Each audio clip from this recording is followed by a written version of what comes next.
Well, what a showcase. So, ladies and gentlemen, how's it going? My name is Blitzwinger, and my goodness, Summer Gamefest just wrapped up, and once again, Marvel Spider-Man 2 has stolen the show. That was the case with the PlayStation showcase, and for me personally, that is the case with this show as well. And my goodness, we didn't even get any new gameplay, but we got some monumental announcements, both in the Gamesfest itself, but also in addition to that, after the Gamesfest with the new article that went live on the PlayStation blog. So first and foremost, let's get the big announcement out of the way, the most important announcement, and that is the release date. So the current release date for Marvel Spider-Man 2 is October 20th, 2023. We got the announcement of that at the very end of the reveal, which was obviously pretty exciting. It seems like the rumor of September and November did not prove to be true. And as I was making that joke in that video where I said, watch it be October, and guess what? It seems like it will be October, but at least we all know now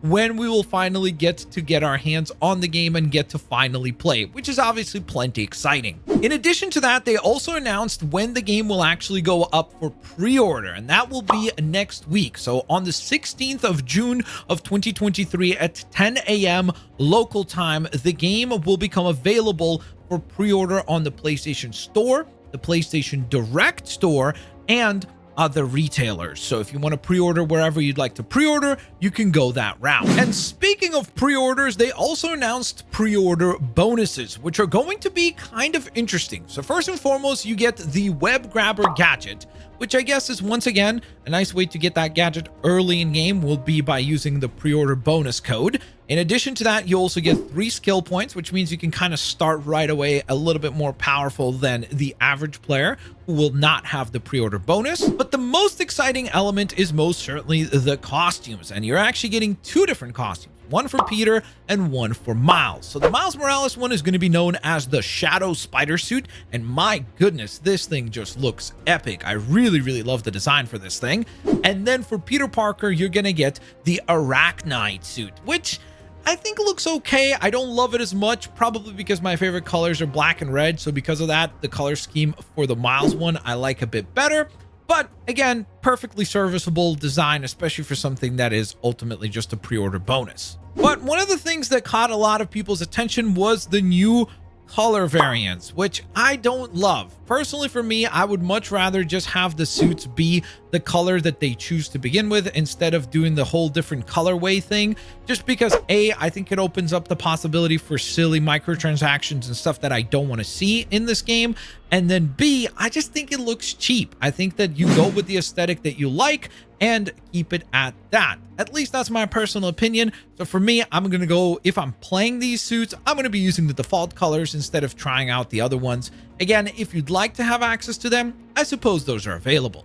And one thing that I do want to clarify, because I'm sure that this will be a question, they did confirm that these are just early access to these suits. It does not mean that the only way to get the Shadow Spider or the Arachnite will be via pre-order. It'll pretty much work like the previous pre-order bonuses that they've done, where you just have access to these suits early, but if you play the game regularly, you still can unlock them eventually. So next, let's talk about the additions for the game, because this is where things are not quite as cheery and positive, at least in my personal opinion, but we'll get to that in just one moment. So first and foremost, we have the absolutely beautiful cover art. I mean, the box art looks phenomenal. I love the saturated red. I love the callback to the original game that had a very similar box art to this. So I love that. I think it looks wonderful. I love that on Peter, you can actually see the symbiote on his arm. I think it just looks cool. It definitely has no issues whatsoever from me. So this is your standard edition. If you want to buy this one, you're going to have to drop $69.99 or full retail price for a standard game on the PlayStation 5. Next, we go up a notch, and that is going to be the Digital Deluxe Edition. And the Digital Deluxe Edition will bring you up in price by $10 to $79.99.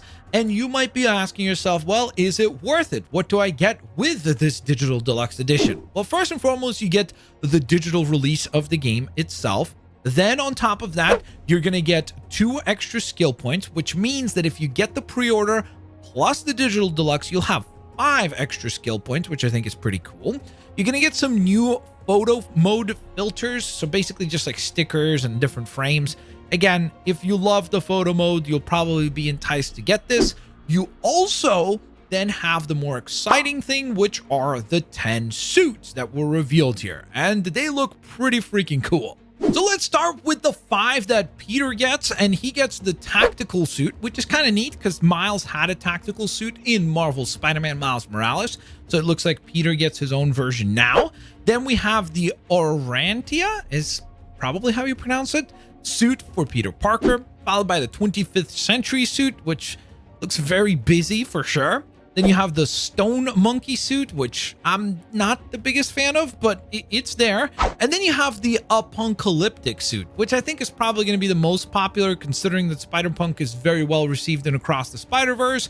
I think that kind of a readjusted, almost additional Spider-Punk here is going to be quite popular. Now, as we get into the Miles suits, I also do want to mention that obviously we've only seen the images of these characters up to their shoulders or so for now. So that means that it's kind of tough to judge the entire suit because we don't have the full context. But there's definitely enough here to say yay or nay in terms of whether or not you like the design. Now for Miles, I actually think that the suits are incredible. 2 of them are absolute standouts and I cannot wait to actually use them in the game. But first we kick things off with the AGIMAT suit, which looks pretty cool. It's just a little too busy. It's a little too many clashing colors for me personally.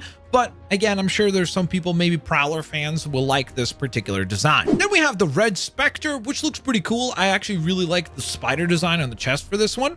Then you have the ENCODED suit, which is one of my absolute favorites. This is my second favorite of all of them. I just love this one. I love this sort of Bumblebee inspired design here. The black and yellow works so well. I'm definitely a fan of this particular design. It definitely has a much more like bug-like feature to it. So definitely a huge fan of that. Then you have the biomechanical suit, which I think looks tremendous as well. They absolutely knocked it out of the park with this one. And finally, my personal favorite, as someone who grew up being a huge fan of the Power Rangers, a huge fan of Super Sentai, a huge fan of Kamen Rider, the Tokusatsu suit looks wonderful. So that right there is your full digital deluxe edition. Of course, with also the inclusion of the pre-order bonuses should you go that route. But one of the things that I want to mention with the digital deluxe edition is that, interestingly enough, on their website at least, they do not mention anything about a standard deluxe edition. There is no indication that we will be getting a deluxe edition for a physical release, which I think is a bummer. I personally, as someone who buys my games still physically, like the actual discs, I would have loved to have an option to buy the digital deluxe edition as a disc, or I guess it would be called the standard deluxe edition. And it is even further upsetting because when we get into the collector's edition, because there is a collector's edition, which will run you $230, so obviously a notch even higher than the previously mentioned price point for the digital deluxe, you don't even get a disc. I mean, I don't understand this trend. This was something that surprised me when I bought Horizon. I purchased the Horizon collector's edition, went to open the box, and it comes with a steelbook, and it looks wonderful. But when I opened the steelbook, there's just a code in there. There was no physical disc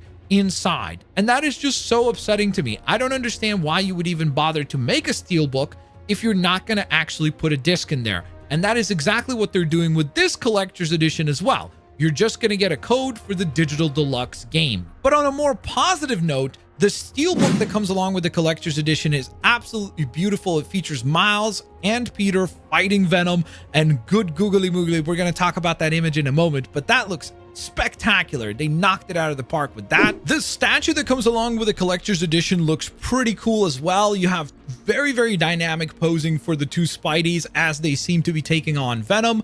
The most interesting thing about the statue to me is whether or not this is an accurate representation of how big Venom will be in the game, because I swear he literally makes the two Spider-Mans look like they are pretty much the height of his legs, which is just crazy. Like if he is that ginormous, this is gonna be like monster Venom, which I guess is going to be kind of cool. And then the other things included in the collector's edition are obviously the full digital release of the game. And if you want to go the pre-order route, you'll get all the pre-order bonuses as well as everything that was included in that digital edition that I just talked about a moment ago. But then let's get to the exciting revelations for the story, as well as the two beautiful new concept art images that we got. First and foremost, we have this gorgeous image of the two Spideys fighting Venom. And once again, the scaling on this is not quite as dramatic as it seemed to be on the collector's edition, but he is most definitely still ginormous. Honestly, just the sheer size of Venom here makes you realize that this is going to be a very, very serious battle for both Peter and Miles to try to get through. It obviously also makes us then realize that most likely this confirms that Venom will not be Peter Parker and instead will be most likely Harry Osborn. Now, the reason why I'm saying that is because of this. Can you tell, is this an Osborn Venom? Can you tell what's the origin of Eddie Brock Venom? Or it is not Eddie Brock. Okay. It is not Eddie Brock. Okay. Our goal was to tell an original story, something Yes. you haven't seen in the comics or the movies yet. Yes, Brian Intihar, the creative director on Marvel's Spider-Man 2, has come out and confirmed that Eddie Brock will not be their Venom, which then eliminates one of the biggest kind of possibilities that we were all expecting. There was the theory about Peter becoming Venom, there was the theory about Harry becoming Venom, and there was the theory about Eddie Brock becoming Venom. It certainly seems like this image right here confirms that it will not be Peter. Then the question that was answered by Brian confirms that it will not be Eddie, unless if he's literally lying to us. And so that kind of leaves Harry Osborn as the most likely candidate. And then let's move on to the other image that they revealed as part of this reveal, which is a very epic image of both Peter and Miles battling Kraven and his hunters, and they are looking pretty epic. It's also interesting to see that Peter's not wearing the symbiote suit this time, implying that this is probably taking place somewhere earlier in the story, or I guess this is concept art of somewhere earlier in the story, because obviously the PlayStation Showcase trailer gives us an idea that Peter and the Kraven hunters have definitely clashed previously, and they're familiar with one another, at least to a certain extent.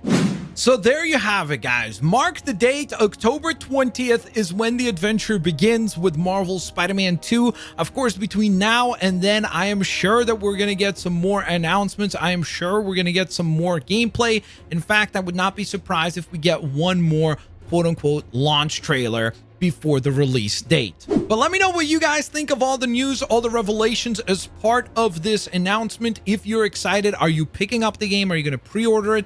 And which version of the game you're going to be picking up down in the comment section below. Leave a like, guys. Thank you so very much for watching, and I'll hopefully catch you guys here on the next one. Peace out. See you later, alligators.